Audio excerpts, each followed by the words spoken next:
सूही ललत बेड़ा बंद ना सकियो, बंधन की बेला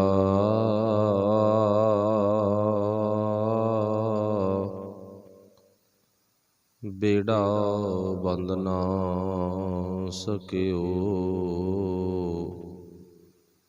बंधनों की बेला। पर सर बर जब उछलै तब तरन दुहेला,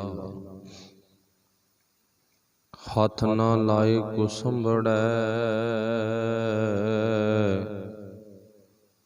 जस जल जासी ढोला, हाथ ना लाए कुसुम्बड़ै जल जासी ढोला। रहाओ एक आपी ने पतली सह केरे बोला,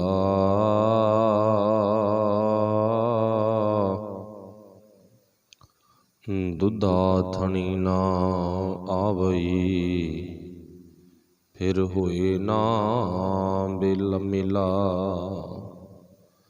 कह फरीद सोहेली हो सह आलाइसी,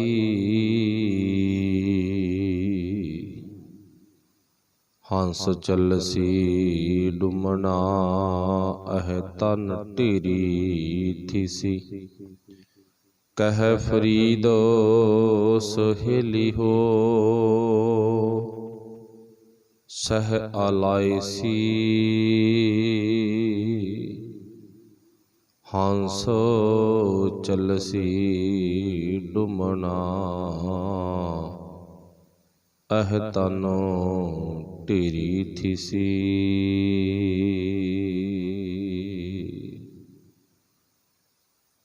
शब्द गुरु साहिब श्री गुरु ग्रंथ साहिब महाराज सच्चे पातशाह मालक जी दी बख्शिश किरपा दे सदका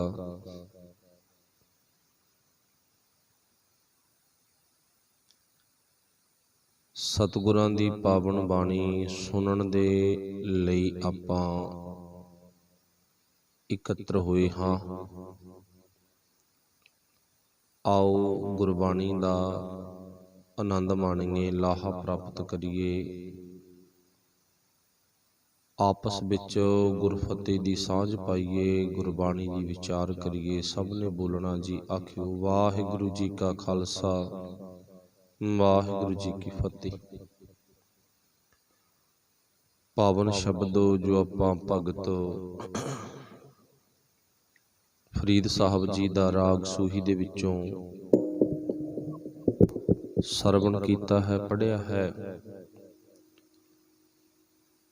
इस पावन शब्द दे विच बड़े प्यार विच भिज के भगत फरीद जी ने साडे ते किरपा कीती आ, मिहर कीती है। सूही ललत दो रागां दा मिलवां शब्द है ते अगे पातशाह जी इस शब्द दी रहाऊ दे बंद विच जिक्र करदे ने, आपां उस दी विचार करनी आ। ते आरंभता जिहड़ी है वो बेड़ा बंद ना सकियो, बंधन की बेला तो शुरू हुंदी आ। तकरीबन ये शब्द आपां रागी ਸਿੰਘਾਂ पासों जां कथा विचार करन वाले ਸਿੰਘਾਂ पासों खास करके अंतम अरदासां ते सुनिया। बेड़ा बंद ना सकियो, बंधन की बेला, पर सरबर जब उछलै तब तरन दुहेला। ते रहाऊ दा बंदा आपां विचारना, उहदे विच गुरदेव पातशाह ने की किहा, हथ ना लाए कुसुम्बड़ै जल जासी ढोला। हथ ना लाए को संभड़ है, जल जासी ढोला रहा। हुण आपां इहदी विचार करनी है। आप जी नूं पता है कि परमात्मा दा एक ऐसा निजम है, जिन्ने भी वो परमात्मा ने जीव पैदा कीते ने, कीड़ी, हाथी, बेल मछियां आदਿਕ बड़े बड़े जीव ते अणदिखदे जीव। बस गल इत्थे स्पष्ट आ भी जिन्ने भी पैदा कीते ने, चाहे वो दिखदे आ चाहे अणदिखदे आ, चाहे आकार करके शरीर करके छोटे ने चाहे वड्डे ने, इहदे नाल कोई मतलब नहीं। पर वेखण जो गल की है, जिहड़ी वो परमात्मा ने विधि बनाई है, विधान बनाया, वो की है। जिस परमात्मा नूं आपां कहने ने भी तां है ही नहीं, अज दे बहुते नास्तिक लोग कहंदे ने। जिहनूं कहा जांदा परमात्मा मड़ियां मसाणा कबरां ते मठां ते आ, वो भी गलत आ। उथों दे रहण वाले किसी जीव दे अंदर परमात्मा दे संबंधी कोई एहसास हो सकदा है, पर अमारतां कदे नूं परमात्मा दा रूप नहीं दिंदियां। अमारतां कदे किसी बंदे नूं परमात्मा दा रूप नहीं दिंदियां। बंदा बंदे नूं रूप देंदा, ये रब आ, ये परमात्मा, ये भगवान आ, बच गई। हुण गल की सी, हर एक जीव नूं जन्म दिता उस परमात्मा ने, चाहे अणदिखदा ते चाहे दिखदा है, पर उहदा एक निजम आ। निजम की आ भी जो भी बच्चा पैदा हुंदा, थोड़े टाइम बाद ਉਹਨੂੰ ਕਿਸੇ ਸਕੂਲ ਵਿੱਚ, ਕਿਸੇ ਕਾਲਜ ਵਿੱਚ, ਯੂਨੀਵਰਸਿਟੀ ਵਿੱਚ ਭੇਜਿਆ ਨਹੀਂ ਜਾਂਦਾ। ਕਹਿਣ ਤੋਂ ਮੁਰਾਦ ਉਹਨੂੰ ਕੁਝ ਸਿੱਖਣ ਦੇ ਲਈ ਕੋਈ ਟੀਚਰ ਧਾਰਨ ਕਰਨ ਦੀ ਲੋੜ ਨਹੀਂ ਪੈਂਦੀ ਵੀ ਮੈਂ ਖਾਣਾ ਕਿਵੇਂ ਆ, ਮੈਂ ਆਪਣੇ ਭੋਜਨ ਤੱਕ ਕਿਵੇਂ ਪਹੁੰਚਣਾ, ਤੇ ਭੋਜਨ ਮੇਰਾ ਹੈ ਕਿੱਥੇ, ਉਹਨੂੰ ਦੇਖਣਾ ਨਹੀਂ ਪੈਂਦਾ।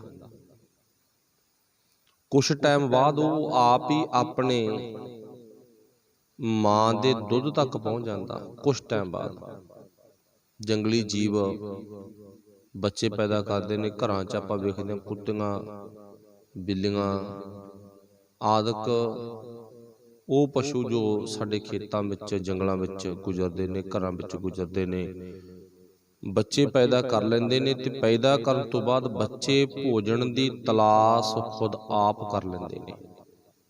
ਸਿੱਖਿਆ ਮਿਲ ਗਈ, ਉਹਨਾਂ ਨੂੰ ਸਿਖਾਉਣ ਦੀ ਲੋੜ ਨਹੀਂ ਪਈ। ਸਾਨੂੰ ਬਾਰ-ਬਾਰ ਕਿਹਾ ਜਾਂਦਾ ਵੀ ਕੁਝ ਸਿੱਖੋ। ਜਿਹੜਾ ਸਾਰੀਆਂ ਜੂਨਾਂ ਦਾ ਸਰਦਾਰ ਆ ਨਾ, ਉਹਨੂੰ ਸਿਖਾਉਣਾ ਪੈ ਰਿਹਾ, ਹੈਰਾਨੀ ਦੀ ਗੱਲ ਆ। ਸਾਨੂੰ ਇਹ ਸਿੱਖਿਆ ਲੈ ਲੈਣੀ ਚਾਹੀਦੀ ਸੀ ਵੀ ਜੇ ਉਹਨਾਂ ਨੂੰ ਕਿਸੇ ਨੇ ਨਹੀਂ ਸਿਖਾਇਆ, ਉਹਨਾਂ ਨੂੰ ਲੋੜੀ ਦੀ ਕਿਰਿਆ ਸੋਧਣ ਦੇ ਲਈ ਕਿਸੇ ਨੇ ਗਿਆਨ ਨਹੀਂ ਦਿੱਤਾ, ਤੇ ਸਾਨੂੰ ਵੀ ਗਿਆਨ ਹੋਣਾ ਚਾਹੀਦਾ ਸੀ। ਗਿਆਨ ਹੈ ਪਰ ਵਰਤਿਆ ਨਹੀਂ, ਹੈ ਜ਼ਰੂਰ, ਵਰਤਿਆ ਕੋਈ ਨਹੀਂ। ਸਤਿਗੁਰੂ ਪਾਤਸ਼ਾਹ ਜੀ ਕਹਿੰਦੇ ਫਿਰ ਮਨੁੱਖ ਦੇ ਸੰਬੰਧੀ ਕਹਿਣਾ ਪੈ ਰਿਹਾ, ਬੇੜਾ ਬੰਧ ਨਾ ਸਕਿਓ ਬੰਧਨ ਕੀ ਬੇਲਾ। ਜਿਹੜਾ ਵੇੜਾ ਸੀ, ਭਾਵ ਤੇਰੀ ਜ਼ਿੰਦਗੀ ਸੀ, ਜ਼ਿੰਦਗੀ ਰੂਪੀ ਵੇੜਾ ਸੀ, ਇਹਨੂੰ ਤੂੰ ਚੰਗੇ ਆਹਾਰ ਨਹੀਂ ਲਾ ਸਕਿਆ। ਨਾ ਕੁਝ ਨੋਰਮਲ ਆਪੇ ਸਿੱਖਿਆ ਤੇ ਨਾ ਹੀ ਕੁਝ ਕਿਸੇ ਦੇ ਸਿਖਾਏ ਤੋਂ ਸਿੱਖਿਆਗਾ। ਜ਼ਿੰਦਗੀ ਕੈਸੀ ਬਣ ਗਈ, ਉਹ ਕੱਲ ਆਪਾਂ ਸੁਣ ਚੁੱਕੇ ਹਾਂ। ਤਪ ਤਪ ਲੋਹੇ ਲੋਹੇ ਹਾਥ ਮਰੋੜ। ਜ਼ਿੰਦਗੀ ਐਸੀ ਬਣ ਗਈ, ਜ਼ਿੰਦਗੀ ਐਸੀ ਬਣ ਗਈ, ਕਾਲੀ ਕੋਇਲ ਤੂੰ ਕਿਤ ਗੁਣ ਕਾਲੀ। ਜ਼ਿੰਦਗੀ ਐਸੀ ਬਣ ਗਈ, ਸਾਡਾ ਜੀਵਨ ਕੋਇਲ ਵਰਗਾ ਕਾਲਾ ਹੋ ਗਿਆ, ਕਾਂ ਵਰਗਾ ਕਹਿ ਲਓ, ਕਾਵਾਂ ਰੌਲੀ ਪਾ ਰਹੇ ਹਾਂ। ਮਤਲਬ ਕਹਿਣ ਤੋਂ ਮੁਰਾਦ ਸਾਡੀ ਜ਼ਿੰਦਗੀ ਦੇ ਵਿੱਚ ਸਾਨੂੰ ਇੱਕ ਬਹੁਤ ਵੱਡੀ ਕਮੀ ਆ, ਜੋ ਅਸੀਂ ਕੁਝ ਸਿੱਖ ਨਹੀਂ ਰਹੇ। ਤਾਈਓ ਭਗਤ ਫਰੀਦ ਜੀ ਨੇ ਲਿਖਿਆ, ਬੇੜਾ ਬੰਧ ਨਾ ਸਕਿਓ। ਤੂੰ ਆਪਣੇ ਵੇੜੇ ਨੂੰ ਤਿਆਰ ਨਹੀਂ ਕਰ ਸਕਿਆ, ਬੰਨ੍ਹ ਨਹੀਂ ਸਕਿਆ, ਨਾਮ ਰੂਪੀ ਧਨ ਇਕੱਤਰ ਕਰ ਨਹੀਂ ਸਕਿਆ। ਇਹ ਗੱਲ ਜ਼ਰੂਰ ਆ, ਨਾਮ ਜਪਣ ਦਾ ਢੰਡੋਰਾ ਪਿੱਟਿਆ ਜਾਂਦਾ। ਨਾਮ ਜਪਣ ਦਾ ਕਿਵੇਂ ਜਪਣਾ, ਕੀ ਲੈ ਆ, ਕੀ ਤਰਤੀਬ ਆ, ਬਹੁਤ ਜ਼ਿਆਦਾ ਰੌਲਾ ਪੈ ਜਾਂਦਾ। ਨਾਮ ਜਪਣ ਦਾ ਰੌਲਾ ਪੈ ਰਿਹਾ, ਕਿਰਤ ਕਰਨ ਦਾ ਰੌਲਾ ਪੈ ਰਿਹਾ, ਵੰਡ ਕੇ ਛਕਣ ਦਾ ਰੌਲਾ ਪੈ ਰਿਹਾ, ਪਰ ਕੋਈ ਅਪਣਾ ਨਹੀਂ ਰਿਹਾ। ਰੌਲਾ ਤਾਂ ਪੈ ਰਿਹਾ ਨਾ ਵੀ ਨਾਮ ਜਪੋ, ਰੌਲਾ ਤਾਂ ਪੈ ਰਿਹਾ ਨਾ ਵੀ ਕਿਰਤ ਕਰੋ, ਰੌਲਾ ਤਾਂ ਪੈ ਰਿਹਾ ਨਾ ਵੰਡ ਕੇ ਛਕੋ। ਕਿੰਨਿਆਂ ਕਿਨੇ ਕਿਰਤ ਕੀਤੀ ਜਿਨ੍ਹਾਂ ਨੇ ਕਿਹਾ, ਕਿੰਨਿਆਂ ਕਿਨੇ ਆਪਣੀ ਜ਼ਿੰਦਗੀ ਦੇ ਵਿੱਚ ਨਾਮ ਜਪਣਾ ਸ਼ੁਰੂ ਕਰ ਦਿੱਤਾ, ਪਰਮੇਸ਼ਰ ਦੇ ਹੁਕਮ ਤਹਿਤ ਜ਼ਿੰਦਗੀ ਜਿਉਣੀ ਸ਼ੁਰੂ ਕਰ ਦਿੱਤੀ, ਤੇ ਵੰਡ ਕੇ ਛਕਣਾ ਕਿੰਨਿਆਂ ਕਿਨੇ ਸ਼ੁਰੂ ਕਰ ਦਿੱਤਾ। ਗੁਰੂ ਸਾਹਿਬ ਜੀ ਕਹਿੰਦੇ ਇਹਦੇ 'ਚ ਫੇਲ ਆ, ਬੇੜਾ ਬੰਧ ਨਾ ਸਕਿਓ ਬੰਧਨ ਕੀ ਬੇਲਾ। ਤੂੰ ਬੇੜਾ ਆਪਣਾ ਪੂਰ ਨਹੀਂ ਸਕਿਆ, ਭਰ ਨਹੀਂ ਸਕਿਆਗਾ, ਹੋਰ ਹੀ ਕੁਝ ਕਰਦਾ ਰਿਹਾ। ਤੇ ਕਰਦਾ ਕੀ ਸੀ?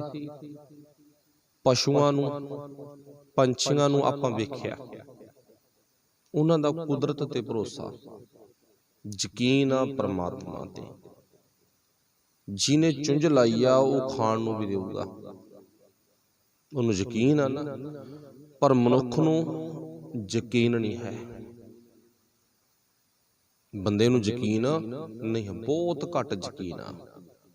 ਇਸੇ ਕਰਕੇ ਸਾਡੀ ਜ਼ਿੰਦਗੀ 'ਚ ਜਿਹੜੀ ਖੁਆਰੀ ਆ ਉਹ ਸ਼ੁਰੂ ਹੋ ਗਈ ਨਾ ਯਕੀਨ ਹੋਣ ਕਰਕੇ। ਫਿਰ ਸਾਡੀਆਂ ਹੀ ਇਹਨਾਂ ਧਰਤੀ ਦੇ ਟੋਟਿਆਂ ਤੇ ਤਖਤਿਆਂ ਤੇ ਅਨੇਕਾਂ ਵੱਡੀਆਂ ਲੈਣ ਵਾਲੇ ਬੈਠੇ ਨੇ ਜਿਨ੍ਹਾਂ ਨੂੰ ਯਕੀਨ ਨਹੀਂ, ਵੱਡੀਆਂ ਦੇਣ ਵਾਲੇ ਬਹੁਤ ਲੋਕ ਨੇ ਜਿਨ੍ਹਾਂ ਨੂੰ ਯਕੀਨ ਨਹੀਂ, ਰੌਲਾ ਪਾਉਣ ਵਾਲੇ ਬਹੁਤ ਲੋਕ ਨੇ ਜਿਨ੍ਹਾਂ ਨੂੰ ਯਕੀਨ ਨਹੀਂ। ਪਰ ਜਿਨ੍ਹਾਂ ਨੂੰ ਯਕੀਨ ਆ ਗਿਆ, ਜਿਨ੍ਹਾਂ ਦੀ ਜ਼ਿੰਦਗੀ 'ਚ, ਜਿਨ੍ਹਾਂ ਨੂੰ ਜ਼ਿੰਦਗੀ ਜਿਉਣ ਦਾ ਢੰਗ ਸਿੱਖ ਗਿਆ, ਮਿਲ ਗਿਆ ਨਾ, ਉਹ ਪਾਸ ਹੋ ਗਏ।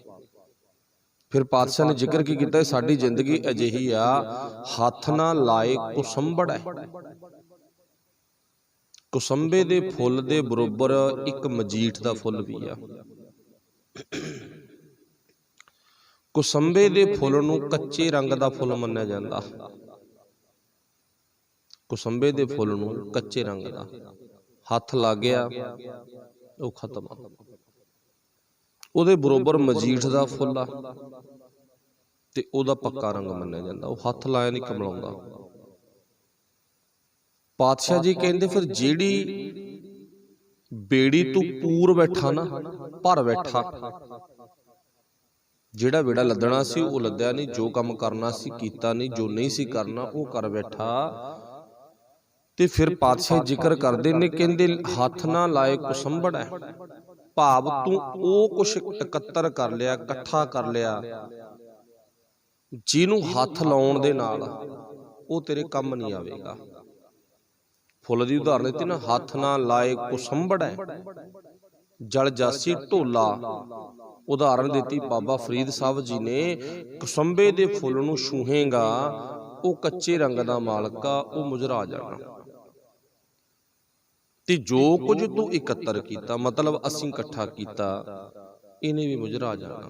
ਕਿਸੇ ਨੇ ਸਾਡੇ ਕਹੇ ਨਹੀਂ ਲੱਗਣਾ, ਆਖੇ ਨਹੀਂ ਲੱਗਣਾ, ਸਾਡੇ ਅਨੁਸਾਰ ਨਹੀਂ ਤੁਰਨਾ।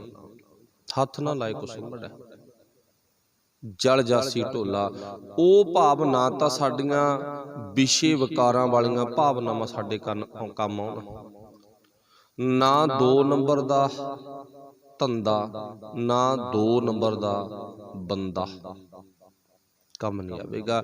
2 ਨੰਬਰ ਦਾ ਧੰਦਾ, 2 ਨੰਬਰ ਦਾ ਬੰਦਾ, ਦੋਸਤ ਮਿੱਤਰ ਪਰਿਵਾਰ, ਇਹ ਕਿਸੇ ਲੇਖੇ ਨਹੀਂ ਪੈਣਾ, ਕੰਮ ਨਹੀਂ ਆਉਣਾ।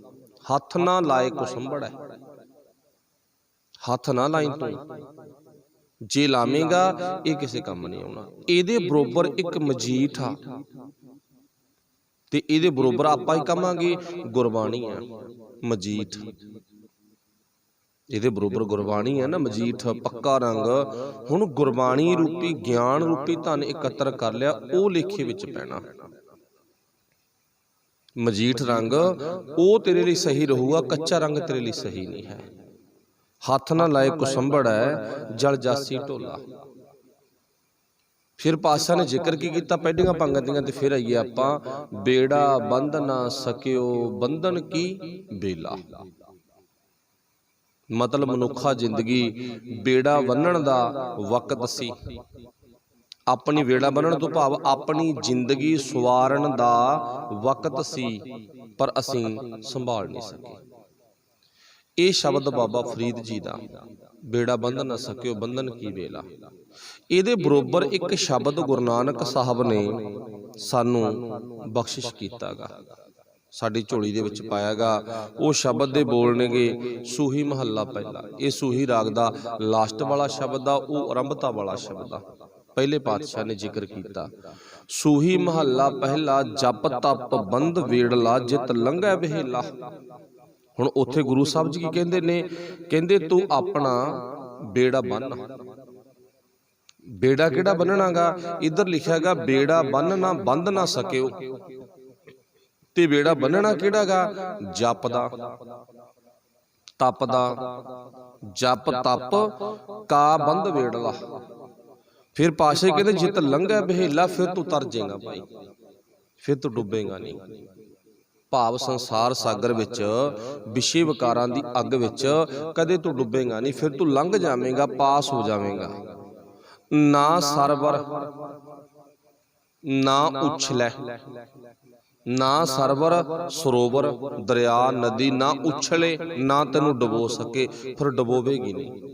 ना सरवर ना उछलै। फिर की कहेगा ऐसा पंथ सुहेला। ये उस परमात्मा ने ऐसा मार्ग दिता, ऐसा भाव साडे ते पर उपकारी काम कीता, फिर असीं इस संसार सागर विच कदे भी डुबांगे नहीं।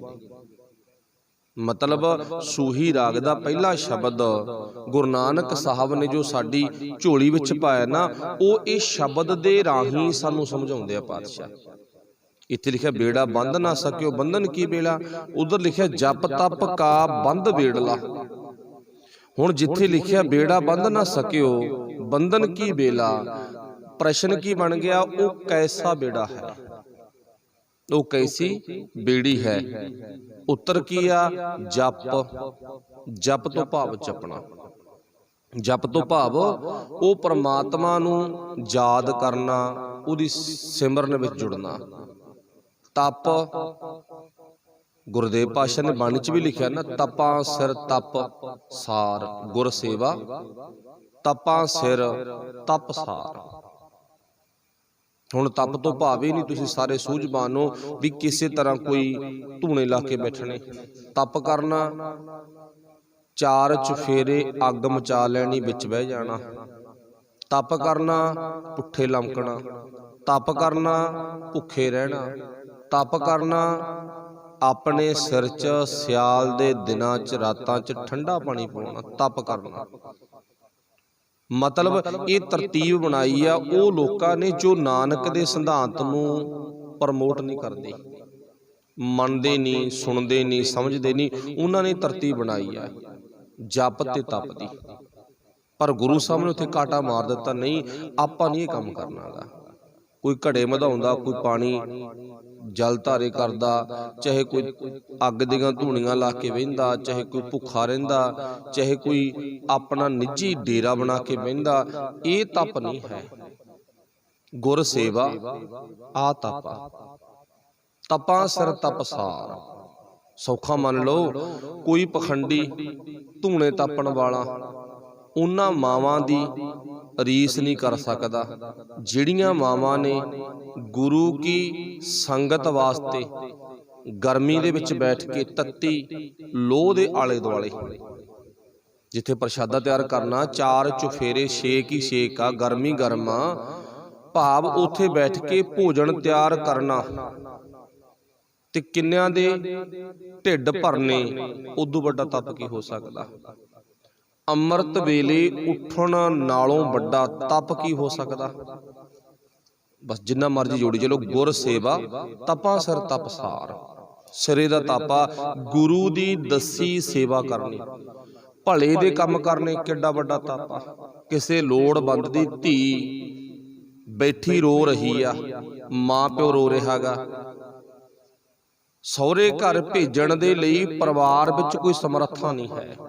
ਕਿੱਡਾ ਵੱਡਾ ਤਾਪਾ 5 7 20 ਬੰਦਿਆਂ ਨੇ ਰਲ ਕੇ ਉਸ ਧੀ ਦੀ ਡੋਲੀ ਸਹੁਰੇ ਘਰ ਤੋਰਤੀ ਵੀ ਕੋਈ ਗੱਲ ਨਹੀਂ, ਵਾਹਿਗੁਰੂ ਨੇ ਸਾਡੇ ਤੇ ਮਿਹਰ ਕੀਤੀ, ਅਸੀਂ ਜ਼ਰੂਰ ਤੇਰੀ ਧੀ ਦਾ, ਇਹ ਸਾਡੀ ਬੱਚੀ ਦਾ ਕਾਰਜ ਨੇਪਰੇ ਚਾੜਾਂਗੇ। ਇਦੋਂ ਵੱਡਾ ਤਪ ਕੀ ਆ?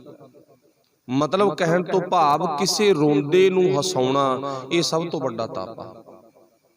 ਫਿਰ ਗੁਰੂ ਸਾਹਿਬ ਨੇ ਕਹੇ ਜਪ ਤਪ ਕਾ ਵੇੜਲਾ, ਵੇੜਲਾ ਤੋਂ ਭਾਵ ਬੇੜਾ, ਜਿਤ ਲੰਘੈ ਬਹੇਲਾ, ਫਿਰ ਤੂੰ ਇਸ ਸੰਸਾਰ ਤੋਂ ਭਾਈ ਪਾਰ ਹੋ ਜਾਵੇਂਗਾ, ਤਰ ਜਾਵੇਂਗਾ। ਪ੍ਰਸ਼ਨ ਕੀ ਆ? ਬੇੜਾ ਕਿਹੜਾ ਗਾ? ਉਹ ਬੇੜਾ ਹੈ ਜਪ ਤਪ ਦਾ। ਜਪ ਤਪ ਕਾ ਬੰਧ ਬੇੜਲਾ, ਜਿਤ ਲੰਘੈ ਬਹੇਲਾ। ਫਿਰ ਅੱਗੇ ਲਿਖਿਆ ਨਾ ਸਰਵਰ, ਤੇ ਉੱਥੇ ਬਾਬਾ ਫਰੀਦ ਸਾਹਿਬ ਜੀ ਨੇ ਕੀ ਲਿਖਿਆ ਸੀ? ਬਾਬਾ ਫਰੀਦ ਸਾਹਿਬ ਜੀ ਕਹਿੰਦੇ ਭਰ ਸਰਵਰ, ਇੱਥੇ ਲਿਖਿਆ ਨਾ ਸਰਵਰ। ਮਤਲਬ ਬਾਬਾ ਫਰੀਦ ਸਾਹਿਬ ਜੀ ਕਹਿੰਦੇ ਆ ਸਰਵਰ ਨਾ, ਸਰਵਰ ਮੀਨਸ ਸਰੋਵਰ, ਆ ਸੰਸਾਰ ਸਾਗਰ ਭਰਿਆ ਪਿਆ ਭਾਈ ਵਿਸ਼ੇ ਵਿਕਾਰਾਂ ਦਾ। ਅੱਗ ਦੀ ਪਾਣੀ ਹੈ ਇੱਥੇ, ਅੱਗ ਦਾ। ਦੇਖੋ ਅੱਜ ਆਪਾਂ ਦੇਖਦੇ ਹਾਂ ਵੀ ਕਿਵੇਂ ਸੰਸਾਰ ਨਸ਼ਿਆਂ ਦੇ ਹੜ੍ਹ 'ਚ ਆਪਣੀ ਜ਼ਿੰਦਗੀ ਬਰਬਾਦ ਕਰ ਰਿਹਾ। ਕੀ ਵੱਡਾ ਕੀ ਛੋਟਾ, ਗੌਰ ਕਰਕੇ ਵੇਖੋ। ਚਲੋ ਵੈਸੇ ਤੁਹਾਨੂੰ ਸਾਰਿਆਂ ਨੂੰ ਪਤਾ, ਆਪਾਂ ਨੂੰ ਵੀ ਪਤਾ ਵੀ ਅੱਜ ਨਸ਼ੇ ਸਾਡੇ ਨੌਜਵਾਨ ਉਹ ਕਰ ਰਹੇ ਨੇ, ਉਹ ਨਸ਼ੇ ਕਰ ਰਹੇ ਨੇ ਕਿਹੜੇ? ਜਿਨ੍ਹਾਂ ਨਸ਼ਿਆਂ ਦੇ ਰਾਹੀਂ ਸਾਡੀ ਆਉਣ ਵਾਲੀ ਨਸਲ ਬਸ ਖਤਮ, ਆਉਣ ਵਾਲੀ ਨਸਲ ਖਤਮ ਆ। ਸਾਡੇ ਪਰਿਵਾਰਾਂ ਵਿੱਚ, ਸਾਡੇ ਘਰਾਂ ਵਿੱਚ ਆਉਣ ਵਾਲੇ ਸਮੇਂ 'ਚ ਬੱਚਿਆਂ ਦੀਆਂ ਕਲਕਾਰੀਆਂ ਵੱਜਣੀਆਂ ਬੰਦ ਨੇ, ਉਹ ਨਸ਼ਿਆਂ ਦੇ ਆਦੀਆਂ ਸੀ। ਕਦੇ ਕਿਹਾ ਜਾਂਦਾ ਨਾ ਇਹ 5 ਦਰਿਆਵਾਂ ਦੀ ਧਰਤੀ ਹੈ, ਕਦੇ 7 ਦਰਿਆਵਾਂ ਦੀ ਧਰਤੀ ਸੀ, 7 ਤੋਂ 5, 5 ਤੋਂ 5 ਆਬ ਬਣ ਗਿਆ। 5 ਦਰਿਆਵਾਂ ਦੀ ਧਰਤੀ। ਤੇ ਚੇਤਾ ਰੱਖਿਓ ਭਾਵੇਂ 5 ਦੇ ਵਿੱਚੋਂ 2 ਸਾਡੇ ਕੋਲੋਂ ਪਾਸੇ ਚਲੇ ਗਏ, ਕੁਝ ਪਾਸੇ ਚਲੇ ਗਏ, ਕੁਝ ਸਾਡੇ ਕੋਲੇ ਰਹਿ ਗਏ, ਪਰ ਚਲੋ ਮੰਨ ਲਓ ਜਿਹੜੇ ਪਾਸੇ ਨੇ ਉਹ ਵੀ ਸਾਡੀ ਨੇ, ਮਨੁੱਖਤਾ ਇੱਕ ਹੈ। ਪਰ ਜੇ ਮੰਨਿਆ ਜਾਵੇ ਤਾਂ 6ਵਾਂ ਦਰਿਆ ਨਸ਼ਿਆਂ ਦਾ, ਫੈਸ਼ਨ ਪ੍ਰਸਤੀ ਦਾ, ਬਿਨਾਂ ਵਜ੍ਹਾ ਤੋਂ ਵਿਆਹਾਂ ਤੇ ਵਾਧੂ ਫੋਕਟ ਖਰਚਾ ਕਰਨ ਦਾ, ਫੋਕਟ ਵਾਧੂ ਦੇ ਕਾਰਜਾਂ ਦੇ ਵਿੱਚ ਮਨੁੱਖ ਆਪਣੀ ਜ਼ਿੰਦਗੀ ਬਰਬਾਦ ਕਰ ਰਿਹਾ ਹੈਗਾ। ਇਹ 6ਵਾਂ ਦਰਿਆ ਭਾਈ ਹੁਣ ਇਹ ਭਰਿਆ ਪਿਆ। ਬਾਬਾ ਫਰੀਦ ਸਾਹਿਬ ਜੀ ਕਹਿੰਦੇ ਦੇਖੋ ਉਛਲ ਰਿਹਾ ਗਾ, ਉਵਾਲੇ ਮਾਰ ਰਿਹਾ ਗਾ। ਜਿਹੜਾ ਵੀ ਹੁਣ ਇਹ ਦਰਿਆ ਦੇ ਵਿੱਚੋਂ ਦੀ ਕ੍ਰਾਸ ਕਰੂਗਾ ਨਾ, ਪਾਰ ਹੋਊਗਾ, ਉਹ ਡੁੱਬ ਜੂ, ਇਹਨੂੰ ਲੰਘਣ ਨਹੀਂ ਦੇਵੇਗਾ। ਭਰ ਸਰਬਰ, ਫਿਰ ਕੀ ਹੈਗਾ? ਜਬ ਉਛਲੈ ਤਬ ਤਰਨ ਦੁਹਿਲਾ। ਫਿਰ ਅੱਗੇ ਬਾਬਾ ਗੁਰੂ ਨਾਨਕ ਸਾਹਿਬ ਜੀ ਕੀ ਕਹਿੰਦੇ ਨੇ? ਗੁਰੂ ਨਾਨਕ ਸਾਹਿਬ ਜੀ ਕਹਿੰਦੇ ਨਾ ਸਰਵਰ ਨਾ ਉਛਲੈ ਐਸਾ ਪੰਥ ਸੁਹੇਲਾ। ਇਹ ਤਾਂ ਇੰਨਾ ਕੁ ਸੌਖਾ ਗਾ, ਨਾ ਇਹ ਸਰਵਰ ਉਛਲੈ ਨਾ ਇਹ ਭਰੇ, ਜੇ ਤੂੰ ਨਾਨਕ ਮਤ ਨੂੰ, ਜੇ ਤੂੰ ਨਾਨਕ ਮਤ ਨੂੰ ਅਪਣਾ ਲਿਆ। ਨਾ ਸਰਵਰ ਨਾ ਉਛਲੈ ਐਸਾ ਪੰਥ ਸੁਹੇਲਾ। ਉਧਰ ਬਾਬਾ ਫਰੀਦ ਸਾਹਿਬ ਜੀ ਨੇ ਜ਼ਿਕਰ ਕੀਤਾ ਸੀ ਰਹਾਉ ਦੇ ਬੰਦ ਵਿੱਚ, ਕਹਿੰਦੇ ਹੱਥ ਨਾ ਲਾਏ ਕੁਸੰਬੜੈ ਜਲ ਜਾਸੀ ਢੋਲਾ। ਤੇ ਇਧਰ ਗੁਰੂ ਨਾਨਕ ਸਾਹਿਬ ਨੇ ਕੀ ਕਿਹਾਗਾ? ਤੇਰਾ ਏਕੋ ਨਾਮ ਮਜੀਠੜਾ, हे ਪ੍ਰਮਾਤਮਾ ਜੀ ਤੇਰਾ ਏਕੋ ਨਾਮ ਮਜੀਠੜਾ। ਫਿਰ ਅੱਗੇ ਕੀ ਕਿਹਾਗਾ? ਰੱਤਾ ਮੇਰਾ ਚੋਲਾ ਸਦ ਰੰਗ ਢੋਲਾ ਰਹਾਉ। ਤੇਰੇ ਨਾਮ ਰੂਪੀ ਰੰਗ ਦੇ ਵਿੱਚ ਮੇਰਾ ਆ ਤਨ ਆ ਮਨ ਰੰਗਿਆ ਜਾਵੇ। ਮੈਂ ਤੇਰੇ ਅੱਗੇ ਯੋਦੜੀ ਕਰਦਾ, ਤੇਰੇ ਅੱਗੇ ਬੇਨਤੀ ਕਰਦਾ, ਤੇਰੇ ਅੱਗੇ ਮੈਂ ਅਰਦਾਸ ਕਰਦਾ, ਇਹ ਰੰਗ ਵਿੱਚ ਰੰਗਿਆ ਜਾਵਾਂ ਮੈਂ। ਜਾਂ ਕੋ ਹਰ ਰੰਗ ਲਾਗੋ ਇਸ ਯੁੱਗ ਮੈਂ ਸੋ ਕਹੀਐ ਤਹਿ ਸੂਰਾ, ਮੈਂ ਸੂਰਮਿਆਂ ਦੀ ਲੈਣ ਵਿੱਚ ਆ ਜਾਵਾਂ। ਫਿਰ ਪਾਤਸ਼ਾਹ ਜੀ ਬਾਬਾ ਫਰੀਦ ਸਾਹਿਬ ਜ਼ਿਕਰ ਕੀ ਕਰਦੇ ਨੇ? ਕਹਿੰਦੇ ਇੱਕ ਆਪੀ ਨੇ ਪਤਲੀ ਸਹਿ ਕੇਰੇ ਬੋਲਾ। ਇੱਕ ਆਪੀ ਨੇ ਪਤਲੀ ਸਹਿ ਕੇਰੇ ਬੋਲਾ। ਇਧਰ ਕੀ ਕਿਹਾ? ਸਾਜਣ ਚੱਲੇ ਪਿਆਰਿਆਂ ਕਿਉਂ ਮੇਲਾ ਹੋਈ। ਜੇ ਤੇਰਾ ਸੱਜਣ ਹੀ ਪਤਲਾ, ਪਤਲਾ ਤੋਂ ਭਾਵ ਹੌਲਾ, ਹੌਲੇ ਤੋਂ ਭਾਵ ਜਿਹਦੀ ਕੋਈ ਵੀ ਕਿਸੇ ਤਰ੍ਹਾਂ ਦੀ ਦੁਨੀਆ ਵਿੱਚ ਇੱਜ਼ਤ ਨਹੀਂ ਹੈ। ਦੇਖੋ ਇੱਥੇ ਵੇਟ ਕਰਕੇ ਹੌਲਾ ਨਹੀਂ ਕਿਹਾ, ਵੀ ਵਜਨ ਕਰਕੇ ਹੌਲਾ ਗਾ। ਜਿਹਦੀ ਦੁਨੀਆ ਦੇ ਵਿੱਚ ਕਿਸੇ ਤਰ੍ਹਾਂ ਦੀ ਕੋਈ ਵੀ ਸ਼ੋਭਾ ਨਹੀਂ ਹੈ, ਵਡਿਆਈ ਨਹੀਂ ਹੈ, ਤੇ ਆਪਾਂ ਆਮ ਹੀ ਕਹਿ ਦਿੰਦੇ ਆ ਜੋ ਮਨੁੱਖ ਇੱਜ਼ਤ ਤੋਂ ਗਿਰ ਜਾਵੇ ਵੀ ਤਾਂ ਹਲਕਾ ਭਾਈ, ਹੌਲਾ। ਤੇ ਗੁਰੂ ਸਾਹਿਬ ਜੀ ਕੀ ਕਹਿੰਦੇ ਨੇ, ਕਹਿੰਦੇ ਸਾਜਣ ਚੱਲੇ ਪਿਆਰਿਆ, ਜਿਹੜਾ ਆਪਣੇ ਸੱਜਣ ਤੋਂ ਵਿਸਰ ਗਿਆ, ਜਿਹੜਾ ਆਪਣੇ ਮਾਲਕ ਤੋਂ ਵਿਸਰ ਗਿਆ, ਕਿਉਂ ਮੇਲਾ ਹੋਈ, ਕਹਿੰਦੇ ਦੁਆਰਾ ਉਹਦਾ ਮੇਲ ਨਹੀਂ ਹੋਵੇਗਾ, ਦੁਆਰਾ ਉਸ ਦਾ ਮੇਲ ਨਹੀਂ ਹੋਵੇਗਾ। ਨਾ ਮੇਲ ਹੋਣ ਕਰਨਾ ਕਾਰਨ ਇਹੀ ਆ ਵੀ ਅਸੀਂ ਉਹਦੇ ਨੇੜੇ ਨਹੀਂ ਆਵਾਂਗੇ। ਬਾਕੀ ਸਾਡੇ ਸੱਜਣ ਦੇ ਦਿਮਾਗ ਵਿੱਚ ਵੀ ਸ਼ੱਕ ਪੈਦਾ ਹੋ ਜੂਗੀ। ਸੋ ਵਾਹਿਗੁਰੂ ਭਲਾ ਕਰੇ। ਇੱਥੇ ਪਤੀ ਤੇ ਪਤਨੀ ਦੇ ਰਿਸ਼ਤੇ ਦੇ ਸੰਬੰਧ ਵਿੱਚ ਪਾਤਸ਼ਾਹ ਨੇ ਉਦਾਹਰਣ ਦਿੱਤੀ ਆ। ਪਤਨੀ ਨੂੰ ਪਤੀ ਸੰਬੰਧੀ ਵੀ ਸ਼ੱਕ ਪੈਦਾ ਹੋ ਸਕਦੀ ਆ ਤੇ ਪਤੀ ਨੂੰ ਪਤਨੀ ਸੰਬੰਧੀ ਵੀ। ਗੁਰੂ ਸਾਹਿਬ ਜੀ ਕਹਿੰਦੇ ਇੱਥੇ ਉਹ ਪਰਮੇਸ਼ਰ ਪਰਮਾਤਮਾ ਨਾਲੋਂ ਅਸੀਂ ਵਿਛੜ ਕੇ ਟੁੱਟ ਕੇ ਨਾ ਇਹ ਸੰਸਾਰ ਸਾਗਰ ਵਿੱਚ ਡੁੱਬ ਜਾਵਾਂਗੇ। ਤੇ ਹੁਣ ਚੇਤਾ ਰੱਖਿਓ ਅਗਲੀ ਗੱਲ ਕੀ ਕਹੀ ਆ, ਬੜੀ ਕਮਾਲ ਦੀ ਗੱਲ ਬਾਬਾ ਫਰੀਦ ਸਾਹਿਬ ਜੀ ਨੇ ਕਹੀ ਆ। ਕਹਿੰਦੇ ਨਾ ਦੁੱਧਾ ਥਣੀ ਨਾ ਆਵਈ, ਦੁੱਧਾ ਥਣੀ ਨਾ ਆਵਈ, ਫਿਰ ਹੋਏ ਨਾ ਮੇਲਾ। ਬਾਬਾ ਫਰੀਦ ਸਾਹਿਬ ਜੀ ਕਹਿੰਦੇ ਨਾ ਜਿਨ੍ਹਾਂ ਦੇ ਜੀਵਨ ਵਿੱਚ ਦੁੱਧਾ ਥਣੀ ਨਾ ਆਵਈ, ਭਾਵ ਬੱਚੇ ਦੀ ਖੁਰਾਕ ਪੈਦਾ ਨਹੀਂ ਹੋਏਗੀ ਤੇ ਉਹਨਾਂ ਦਾ ਦੁਨੀਆ ਵਿੱਚ ਕੋਈ ਮਾਣ, ਕੋਈ ਇੱਜ਼ਤ, ਕੋਈ ਵਡਿਆਈ ਨਹੀਂ ਹੁੰਦੀ। ਸੋ ਵਾਹਿਗੁਰੂ ਭਲਾ ਕਰੇ। ਇਸ ਪੁਆਇੰਟ ਨੂੰ ਥੋੜਾ ਜਿਹਾ ਗਹਿਰੇ ਤਲ ਤੇ ਜਾ ਕੇ ਸੋਚਿਓ ਜੋ ਫਰੀਦ ਸਾਹਿਬ ਜੀ ਨੇ ਕਿਹਾਗਾ। ਹੁਣ ਮਾਂ ਨੂੰ ਉਸ ਪਰਮੇਸ਼ਰ ਨੇ ਦੁੱਧ ਦੀ ਦਾਤ ਬਖਸ਼ੀ ਆ ਆਪਣੇ ਬੱਚੇ ਪਾਲਣ ਦੇ ਲਈ, ਪਰ ਦੁੱਧ ਉਹ ਮਿਲਦਾ ਕਦੋਂ ਆ, ਜਦੋਂ ਘਰ ਦੇ ਵਿੱਚ ਬੱਚਾ ਪੈਦਾ ਹੋ ਜਾਵੇ। ਸੋ ਵਾਹਿਗੁਰੂ ਪਾਤਸ਼ਾਹ ਮਿਹਰ ਕਰਨ, ਜਦੋਂ ਬੱਚੇ ਦੀ ਦਾਤ ਪਰਮਾਤਮਾ ਨੇ ਦਿੱਤੀ ਆ ਤਾਂ ਆਪਾਂ ਵੀ ਕਦੇ ਬੱਚੇ ਸੀ, ਆਪਾਂ ਨੂੰ ਵੀ ਉਹ ਪਰਮਾਤਮਾ ਨੇ ਦਾਤ ਦਿੱਤੀ ਸੀ। ਤਾਂ ਸਤਿਗੁਰੂ ਪਾਤਸ਼ਾਹ ਜੀ ਕਹਿੰਦੇ ਉਹ ਅੱਜ ਹੀ ਨਹੀਂ ਆਇਆ, ਪਰ ਉਹਦੇ ਆਉਣ ਤੋਂ ਪਹਿਲਾਂ ਕੁਝ ਉਸ ਪਰਮਾਤਮਾ ਨੇ ਨਿਯਮ ਬਣਾਏ ਨੇ, ਉਹ ਨਿਯਮਾਂ ਦੇ ਅਨੁਸਾਰ ਤੇਰੇ ਘਰ ਵਿੱਚ ਆਇਆਗਾ। ਚਲੋ ਇੰਨੀ ਕਾਫੀ ਆ। ਗੁਰੂ ਸਾਹਿਬ ਜੀ ਇੱਥੇ ਕਹਿੰਦੇ ਦੁੱਧਾ ਥਣੀ ਨਾ ਆਵਈ, ਫਿਰ ਹੋਏ ਨਾ ਮੇਲਾ। ਤੇਰਾ ਉਹ ਪਰਮਾਤਮਾ ਦੇ ਨਾਲ, ਆਪਣੇ ਮਾਲਕ ਦੇ ਨਾਲ ਮਿਲਾਪ ਨਾ ਹੋਣ ਕਾਰਨ ਦੁੱਧ ਦੀ ਦਾਤ ਪ੍ਰਾਪਤ ਨਹੀਂ ਹੋਵੇਗੀ। ਤੇ ਇਧਰ ਗੁਰੂ ਨਾਨਕ ਸਾਹਿਬ ਨੇ ਕੀ ਲਿਖਿਆਗਾ, ਜੇ ਗੁਣ ਹੋਵੇ ਗੰਠੜੀਐ ਮੇਲੇਗਾ ਸੋਈ। ਜੇ ਮੇਰੇ ਜੀਵਨ ਵਿੱਚ ਗੁਣ ਆ ਵੜੇ ਨਾ, ਗੁਣਾ ਰੂਪੀ ਦੁੱਧ ਆ ਵੜਿਆ ਤਾਂ ਮੇਲਾ ਹੋਊਗਾ, ਨਹੀਂ ਮੇਲਾ ਨਹੀਂ ਹੋਵੇਗਾ। ਮੇਲੇ ਤੋਂ ਭਾਵ ਮਿਲਾਪ, ਮਿਲਣੀ, ਆਪਸ ਵਿੱਚ ਮਿੱਤਰਤਾ, ਸੰਬੰਧ, ਉਹ ਪਰਮੇਸ਼ਰ ਨਾਲ ਤਾਂ ਬਣੇਗੀ। ਤੇ ਹੁਣ ਇਹ ਪੱਖ ਕਦੋਂ ਬਣੇਗਾ, ਜਦੋਂ ਅਸੀਂ ਗੁਰੂ ਦੀ ਬਾਣੀ ਨੂੰ ਪੂਰੇ ਧਿਆਨ ਦੇ ਨਾਲ ਸੁਣਾਂਗੇ। ਤੇ ਨਹੀਂ ਤਾਂ ਚੇਤਾ ਰੱਖਿਓ, ਸੋ ਗੁਰਦੇਵ ਪਾਤਸ਼ਾਹ ਮਿਹਰ ਕਰਨ ਵੀ ਅਸੀਂ ਆਪਣੀ ਜ਼ਿੰਦਗੀ 'ਚ ਨਾ ਗੁਰਬਾਣੀ ਦੀਆਂ ਕੁਰਲੀਆਂ ਤਾਂ ਬਹੁਤ ਕੀਤੀਆਂ, ਪਰ ਜਿਹੜਾ ਗੁਰਬਾਣੀ ਦਾ ਰਸ ਹੈਗਾ ਸ਼ਾਇਦ ਉਹ ਤੋਂ ਅਸੀਂ ਹੀਣੇ ਰਹਿ ਗਏ। ਹੁਣ ਅੱਜ ਦਾ ਸ਼ਬਦ ਬਾਬਾ ਫਰੀਦ ਸਾਹਿਬ ਜੀ ਨੇ ਕਿੰਨੇ ਸੋਹਣੇ ਢੰਗ ਦੇ ਨਾਲ ਬਿਆਨ ਕੀਤਾ, ਤੇ ਇਸ ਸ਼ਬਦ ਦੀ ਕੁੰਡੀ ਖੋਲਣ ਦੇ ਲਈ ਗੁਰੂ ਨਾਨਕ ਸਾਹਿਬ ਦਾ ਸ਼ਬਦ ਆਪਾਂ ਵਰਤਿਆ। ਫਰੀਦ ਸਾਹਿਬ ਤੇ ਗੁਰੂ ਨਾਨਕ ਸਾਹਿਬ ਅੱਜ ਦੀ ਵਿਚਾਰ ਵਿੱਚ ਹਾਜ਼ਰ ਨੇਗੇ। ਤੇ ਫਿਰ ਪਾਤਸ਼ਾਹ ਜ਼ਿਕਰ ਕੀ ਕਰਦੇ ਨੇ, ਕਹਿੰਦੇ ਫਿਰ ਪਿਆਰ ਵਾਲਿਆ ਤੂੰ ਇਸ ਗੱਲ ਦਾ ਚੇਤਾ ਰੱਖੀ, ਆਪਣੀ ਜ਼ਿੰਦਗੀ 'ਚ ਜਿੰਨਾ ਵਕਤ ਕਿਸੇ ਵੀ ਭੋਜਨ ਨੂੰ ਗਲਸ਼ ਕੇ ਸੁੱਟਦਾ ਰਿਹਾ, ਦੁੱਧ ਦੀਆਂ ਕੁਰਲੀਆਂ ਕਰਦਾ ਰਿਹਾ, ਉਹਨਾਂ ਟਾਈਮ ਤੇਰੀ ਜ਼ਿੰਦਗੀ ਦੇ ਵਿੱਚ ਉਹ ਤੇਰਾ ਤਾਕਤ ਦਾ ਹਿੱਸਾ ਨਹੀਂ ਬਣਨਗੇ। ਕਹਿੰਦੇ ਨਾ ਇੱਕ ਵਾਰ ਦਸਵੇਂ ਪਾਤਸ਼ਾਹ ਧੰਨ ਸ੍ਰੀ ਗੁਰੂ ਗੋਬਿੰਦ ਸਿੰਘ ਮਹਾਰਾਜ ਜੀ ਨੇ ਸਰਦਈ ਤਿਆਰ ਕਰ ਲਈ। ਜਦੋਂ ਸਰਦਈ ਤਿਆਰ ਹੋ ਗਈ ਨਾ, ਬੜੀ ਮਿਹਨਤ ਦੇ ਨਾਲ, ਬੜੇ ਪਿਆਰ ਦੇ ਵਿੱਚ ਭਿੱਜ ਕੇ, ਤਾਂ ਗੁਰਦੇਵ ਪਾਤਸ਼ਾਹ ਨੇ ਆਪਣੇ ਪਿਆਰੇ ਗੁਰਸਿੱਖਾਂ ਨੂੰ ਆਵਾਜ਼ ਵੀ ਮਾਰ ਦਿੱਤੀ। ਤਾਈਓ ਮੇਰੇ ਪਾਤਸ਼ਾਹ ਨੂੰ ਚੋਜੀ ਪ੍ਰੀਤਮ ਕਿਹਾ ਜਾਂਦਾ ਨਾ। ਆਵਾਜ਼ ਵੀ ਪੈ ਗਈ। ਆਵਾਜ਼ ਕਿਹੜੀ ਪੈ ਗਈ ਵੀ ਭਾਈ ਸਰਦਈ ਤਿਆਰ ਆ, ਭਾਂਡੇ ਲਿਆਓ ਤੇ ਛਕੋ। ਹੁਣ ਗੁਰੂ ਸਾਹਿਬ ਨੇ ਗੁਰੂ ਦੇ ਪਿਆਰਿਆਂ ਦੀ ਪੰਗਤ ਬਣਵਾ ਲਈ, ਲੈਣ ਬਣਵਾ ਲਈ। ਸੇਵਾਦਾਰਾਂ ਨੂੰ ਹੁਕਮ ਕਰ ਦਿੱਤਾ ਵੀ ਭਾਂਡਿਆਂ ਦੇ ਵਿੱਚ ਪਾ ਦਿਓ। ਸ਼ਰਦਈ ਭਾਂਡਿਆਂ ਵਿੱਚ ਪਾ ਵੀ ਦਿੱਤੀ।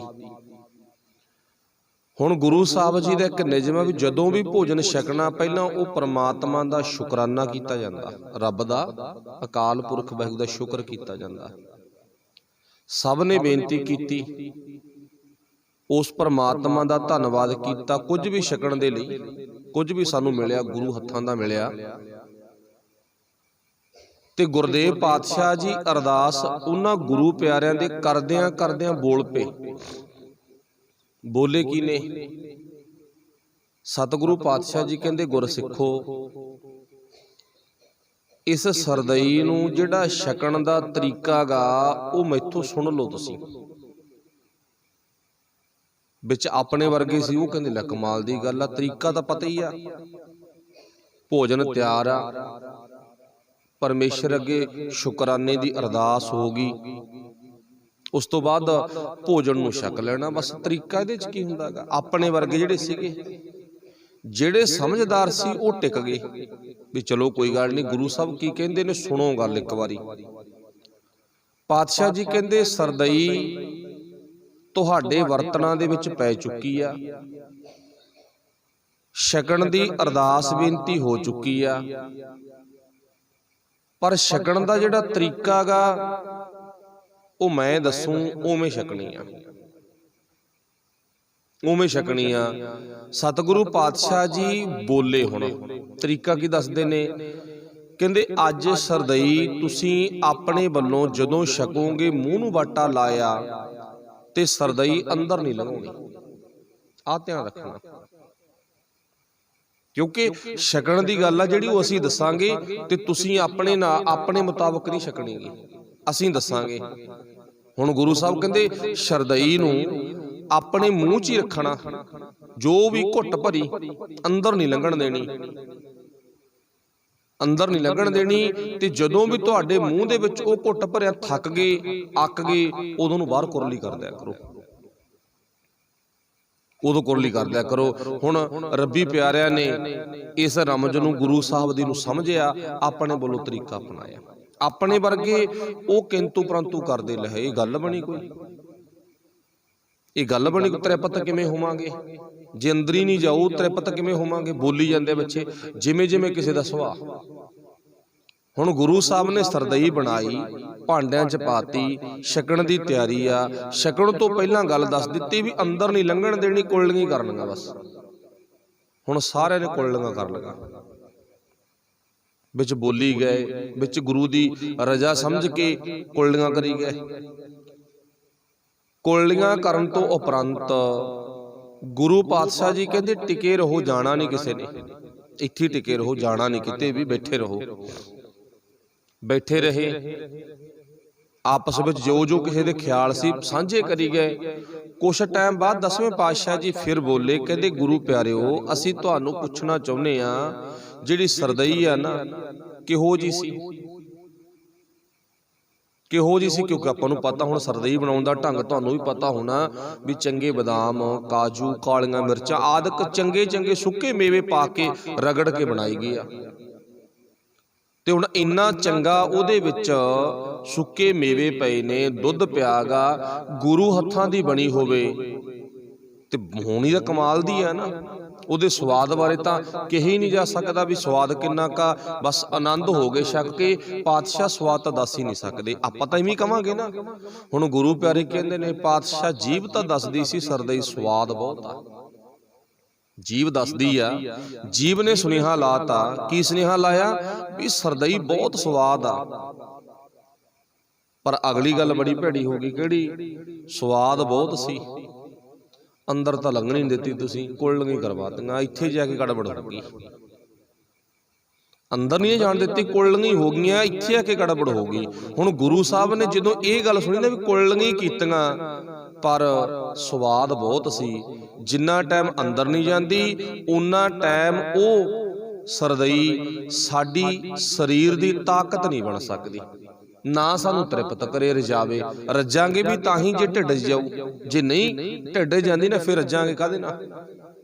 ਮੰਨ ਲਓ ਵੀ ਜਦੋਂ ਸੰਗਤ ਵਿੱਚੋਂ ਇਦਾਂ ਦੇ ਪ੍ਰਸ਼ਨ ਆਉਣ ਲੱਗੇ, ਗੁਰੂ ਸਾਹਿਬ ਹੱਸ ਪਏ, ਕਿਉਂਕਿ ਚੋਜੀ ਪ੍ਰੀਤਮ ਆ ਨਾ। ਆਪਾਂ ਵੀ ਕਹਿੰਦੇ ਮੇਰਾ ਮਾਲਕ ਚੋਜੀ ਆ, ਉਹਦੇ ਚੋਜਾਂ ਦਾ ਕਿਸੇ ਨੂੰ ਭੇਤ ਨਹੀਂ ਆਇਆਗਾ।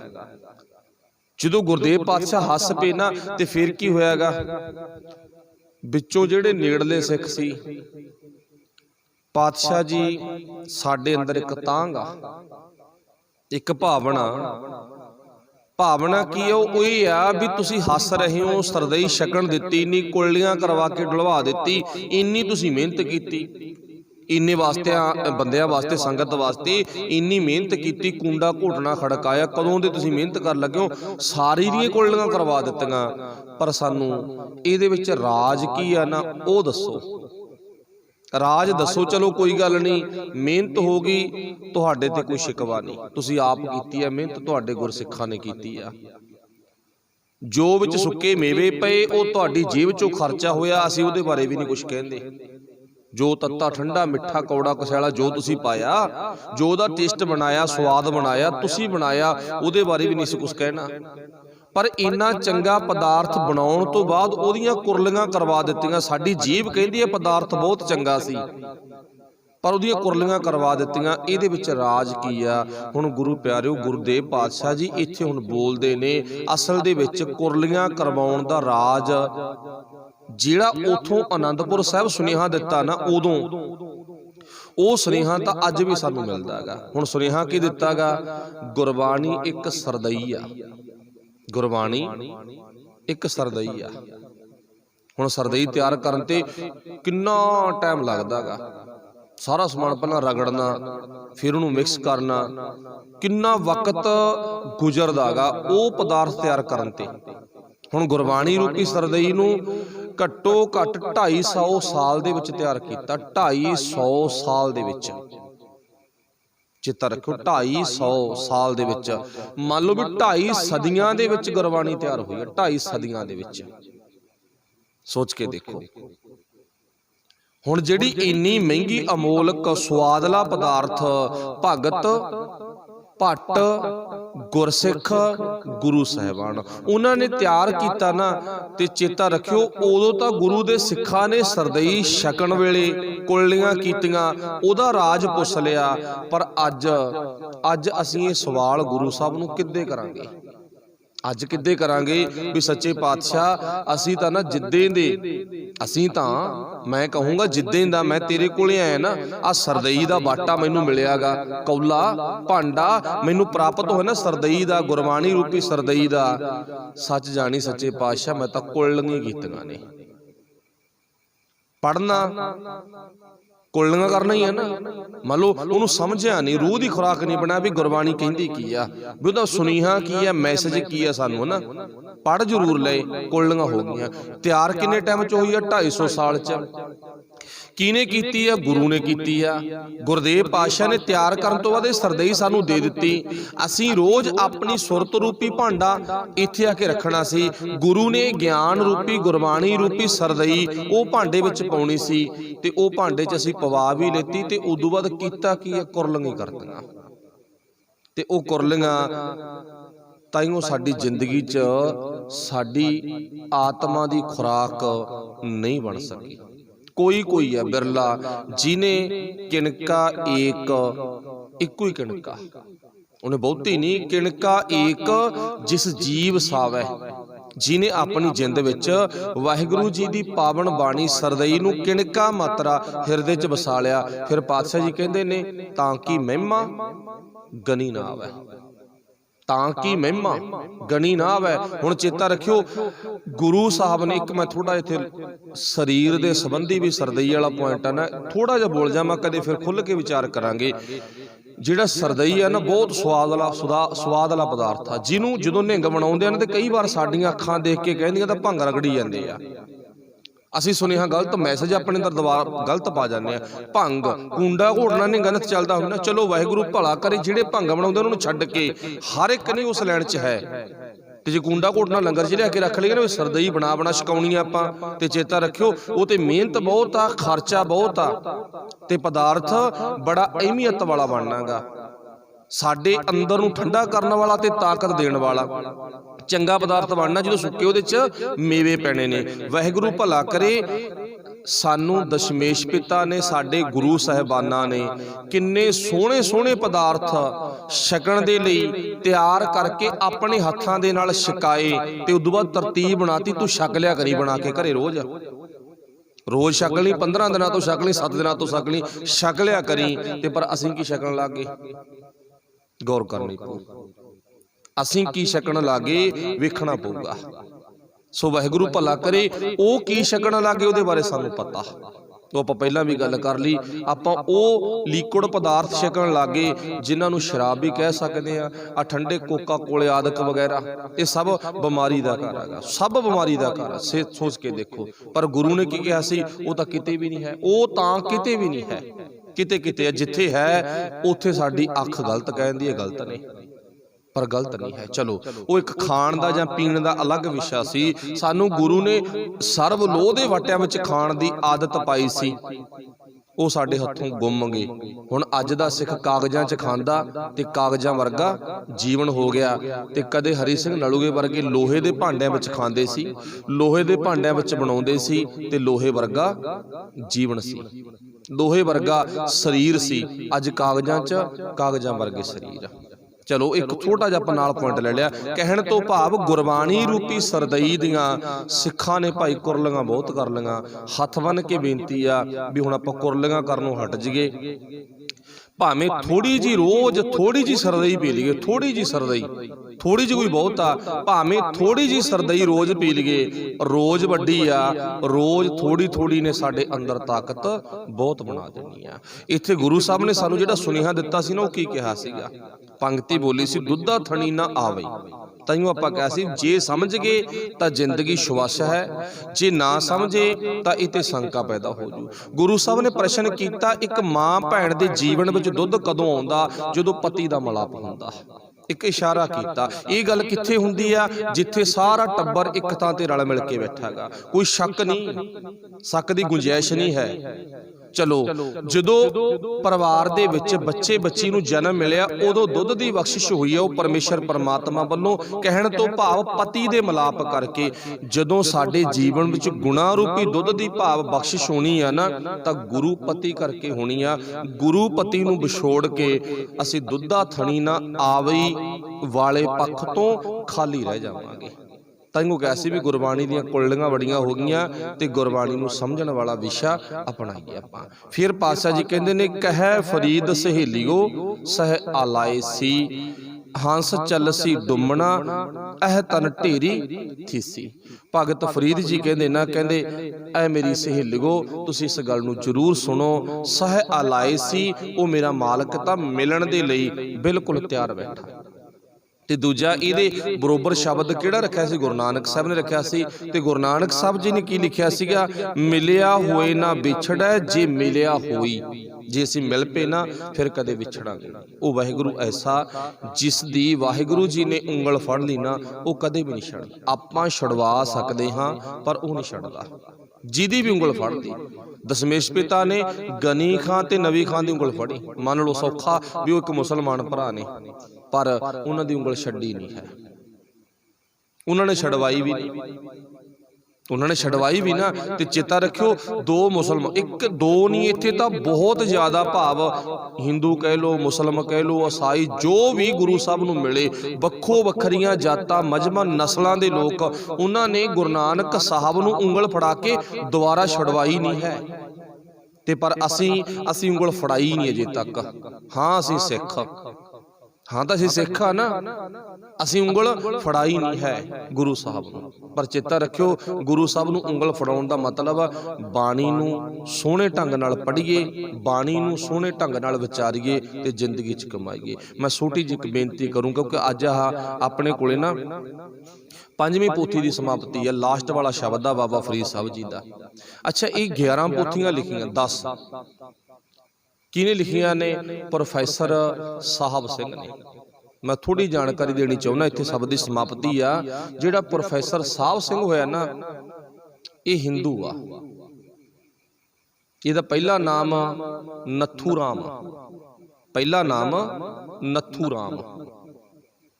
ते नथू राम नूं जिहड़ी चिटक लगी है कित्थों लगी आ? इन्हां दे पिंड विच फौजी आए ते फौजियां दे केस दाढ़ी रखे हुए सी, सोहणे लगे, उन्हां दे मगर मगर फिरदा रहा। अंदर भावना बन गई मैं भी केस रखने आ, मैं भी केस रखने आ, अंदर लाग लग गई। अच्छा, जिन्हां नूं एक किसे दा नमूना देखो, ताइयों गुरु साहब कहंदा ना भी तेरा जीवन ही ऐसा होवे तैनूं लोक देख के सिख बन जाण। ते अज दे सिख नूं की देख के कहंदे लोक, इहो जिहा तां असीं कट्टियां दाड़ियां वाली चंगे आ। हुण सोचो, एक दे दाड़ी किस रखे ने, है वो सरकारी बंदा, ओनू वेख के नथू राम छोटी जी उम्र दे विच की बन गया? गुरु दा सिख बन गया, गुरु दा सिख बन गया। नथू राम की बन गया? साहिब सिंह बन गया। इहदे 5 भैणां सी, 6वां ये आप सी। जिस दिन इहदा बाप चढ़ाई कर लग्या ना, इहदे बाप ने इहदी सियाणप वेख के की कहा सी? कहंदा मेरे पुੱਤ नूं पढ़ा लिओ, ते नाल लफ्ज की कीता सी? मेरे साहिब नूं, मेरे साहिब नूं पढ़ा लिओ ते इनू पढ़ाई तो हीणा ना छड़ दिओ। घर दे विच अत दी गरीबी सी नथू राम दे घर विच। उस दिन तो बाद अपने पिता दी अकाल चलाने तो बाद इन्हें अमृत छकिया, छोटी उम्र च पिता चढ़ाई कर गया।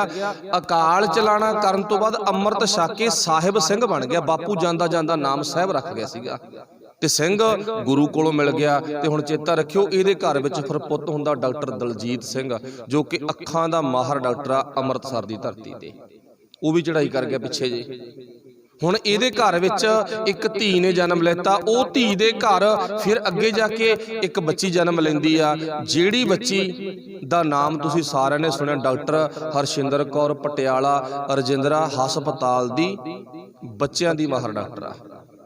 ते उन्हें पौनी दुनिया घूम गई, पौनी दुनिया घूम गई। चेता रखियो, गुरसिੱਖੀ नाल जुड़ के किन्ना सोहना परिवार बनया। अगे एक नथू राम तो साहिब सिंह बन गया। अच्छा, जिन्ने गुरबाणी दे टीके कीते, टीके में जिन्हां ने अर्थ लिखे ने, चाहे वह किसी दी कलम ने लिखे ने, सारियां नालों जिहड़ी वड्डी बख्शिश है ना, वड्डी प्राप्ति हुई हैगी, वो साहिब सिंह दे नाम नाल जुड़दी जाके। कोई भी वीर होवे, कोई भी होवे सियाणा, वो तुहानूं यही कहेगा जे गुरबाणी दे अर्थ पढ़ने ने तां भाई साहिब सिंह दे लिखे हुए पढ़िओ, तां भाई साहिब सिंह दे लिखे हुए पढ़िओ।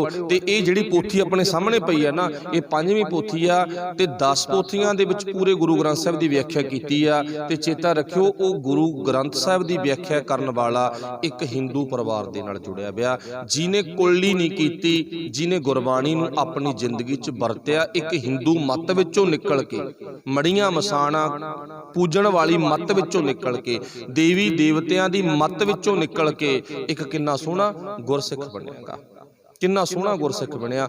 आम नहीं, खास गुरसिख बनया। विश्वास किन्ना सी? ये 10 जमातां पढ़ गया, 10 जमातां पढ़ के छोटी जी होर। वैसे इहदा बहुत बड़ा पक्ष हैगा, पढ़न तो बाद घर दी कमजोरी करके स्कूलों हट गया। इनू ड्यूटी मिल गई, कादी? डाकिए दी। कित्थे मिली हैगी? लाहौर दे विच, जो कि आपदे पिंड तो अमृतसर तो किन्नी दूर आ गई। किराया भी रोज ला के जाना, ते साइकिल ते जाना, साइकिल जोगे पैसे कोई नहीं गए, ते फिर तुर के जाना ड्यूटी ते। पैरां विच साले हो गए, भाव 20 रुपये तनख्वाह मिलती हैगी 1 महीने की। घर का गुजारा मुश्किल ना हुंदा गा। साले पैरां विच इन्ने हो गए, किन्ने क एक दिन जांदा जांदा रस्ते विच गर्मी दे दिनां च डिग पिया।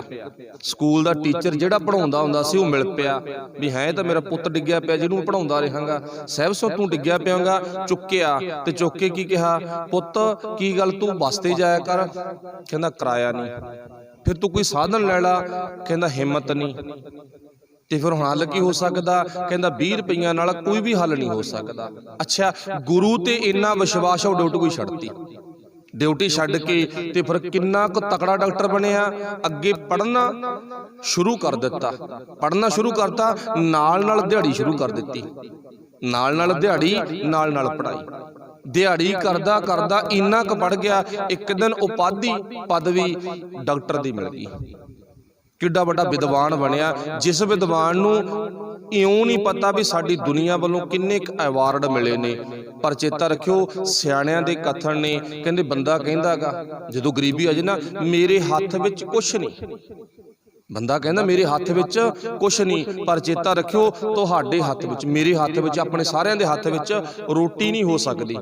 ਮੰਨ ਲਓ ਵੀ ਸਾਡੇ ਘਰੇ ਕੁਛ ਨਹੀਂ, ਰੋਟੀ ਨਹੀਂ ਹੈ, ਸਾਡੇ ਹੱਥ ਵਿੱਚ ਲੀੜਾ ਕੱਪੜਾ ਨਹੀਂ ਹੈ, ਸਾਡੇ ਹੱਥ ਵਿੱਚ ਰੁਪਈਏ ਨਹੀਂ ਹਨ ਨਹੀਂ, ਕੁਛ ਨਹੀਂ ਹੈ। ਪਰ ਚੇਤਾ ਰੱਖੋ ਸਿਆਣਿਆਂ ਨੇ ਕੀ ਕਿਹਾ ਨਾ, ਪ੍ਰੋਫੈਸਰ ਸਾਹਿਬ ਸਿੰਘ ਦੇ ਜੀਵਨ ਤੋਂ ਸੇਧ ਲੈ ਲਿਓ, ਇਹਦੇ ਹੱਥ ਵਿੱਚ ਰੋਟੀ ਵੀ ਹੈ ਨਹੀਂ ਸੀ, ਪਰ ਇਹਨੇ ਇੱਕ ਦਿਨ ਨਾ ਆਪਣੇ ਪਿੰਡ ਦੇ ਚੁਰਾਹੇ ਵਿੱਚ ਖੜ ਕੇ ਗੱਲ ਕਹੀ ਸੀ। ਕਹਿੰਦਾ ਮੇਰੇ ਹੱਥ ਵਿੱਚ ਭਾਵੇਂ ਲੋਕੋ ਰੋਟੀ ਨਹੀਂ ਹੈ, ਪਰ ਮੈਨੂੰ ਯਕੀਨ ਆ ਮੇਰੇ ਨਾਨਕ ਤੇ, ਮੈਨੂੰ ਯਕੀਨ ਆ ਮੇਰੇ ਮਾਲਕ ਤੇ। ਕਿੰਨਾ ਕੁ? ਇੰਨਾ ਕੁ ਯਕੀਨ ਆ, ਉਹ ਨਾਨਕ ਨੇ ਨਾ ਮੇਰੇ ਹੱਥ ਵਿੱਚ ਮੈਨੂੰ ਮੇਰਾ ਭਵਿੱਖ ਦਿੱਤਾਗਾ, ਤੇ ਉਹ ਭਵਿੱਖ ਨੂੰ ਮੈਂ ਫੜ ਲਿਆ, ਹੁਣ ਮੈਂ ਛੱਡਾਂਗਾ ਨਹੀਂ। ਪਰ ਇਹਨੇ ਸਾਹਿਬ ਸਿੰਘ ਨੇ ਤਾਂ ਭਵਿੱਖ ਪੜਿਆ ਨਾ, ਤੇ ਅਸੀਂ ਵਰਤਮਾਨ ਵੀ ਛੱਡਤਾ। ਸਾਡਾ ਤਾਂ ਵਰਤਮਾਨ ਅੱਜ ਖਤਮ ਹੋ ਗਿਆ। ਕਿਹੋ ਜਿਹਾ ਜੀਵਨ ਜਿਉਂਦੇ ਆ? ਬਿਲਕੁਲ ਜ਼ੀਰੋ ਆ। ਵਰਤਮਾਨ ਵੀ ਸੋਹਣਾ ਬਣਾਇਆ, ਜਿਹੜੇ ਸਮੇਂ 'ਚ ਜ਼ਿੰਦਗੀ ਜਿਉਂ ਰਿਹਾ, ਤੇ ਭਵਿੱਖ ਨੂੰ ਵੀ ਪਕੜ ਲਿਆ, ਤੇ ਭਵਿੱਖ ਨੂੰ ਪਕੜ ਕੇ ਐਸਾ ਲੋਕਾਂ ਦਾ ਸੋਹਣਾ ਭਵਿੱਖ ਬਣਾਉਣ ਵਾਲਾ ਡਾਕਟਰ ਬਣਿਆ, ਜਿਹਦੀਆਂ ਪੋਥੀਆਂ ਤੋਂ, ਜਿਹਦੇ ਪਰਿਵਾਰ ਤੋਂ ਅੱਜ ਅਸੀਂ ਸੇਧ ਲੈ ਰਹੇ ਹਾਂ। ਤੇ ਜਿਹੜੀ ਦੋਹਤੀ ਹੈ ਨਾ ਹਰਸ਼ਿੰਦਰ ਕੌਰ, ਇਹਨੂੰ ਪੂਰੇ ਭਾਰਤ ਦੀ, ਇੰਡੀਆ ਦੀ ਸਟੀਲ ਮੈਨ ਦੀ ਔਰਤ ਨਾਲ ਜਾਣਿਆ ਜਾਂਦਾ ਗਾ। ਤੇ ਅੱਜ ਸਾਡੀਆਂ ਧੀਆਂ, ਸਾਡੀਆਂ ਬੱਚੀਆਂ, ਮਾਫ ਕਰਨਾ, ਸੰਗ ਦੀਆਂ ਮਾਰੀਆਂ ਪਈਆਂ ਨੇ। ਕੀ ਕਰੀਏ ਤੇ ਕੀ ਛੱਡੀਏ?